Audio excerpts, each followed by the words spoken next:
لا إله إلا الله.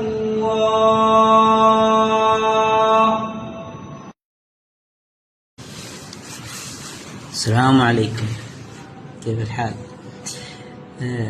الأذان ينبه بوقت دخول الصلاة، لكن على المسلم أنه هو يقظ يكون وعارف متى وقت الصلاة ويكون مهتم في هذا الشيء بالذات يعني. فلذلك يقال أنه الأذان تنبيه للغافل، سواء الغافل النائم اللي منشغل في عمله، اللي يدرس وغيره من الأشياء. ولذلك الواحد دائما يكون قلبه متعلق بالصلاة فيتنبه بنفسه لوقت دخول الصلاة، ما يحتاج الأذان يعني. ممكن أنه يوصل المسجد وينزل يصلي إذا كان في طريق فعارف هو وقت الصلاة. خلاص. شكرا.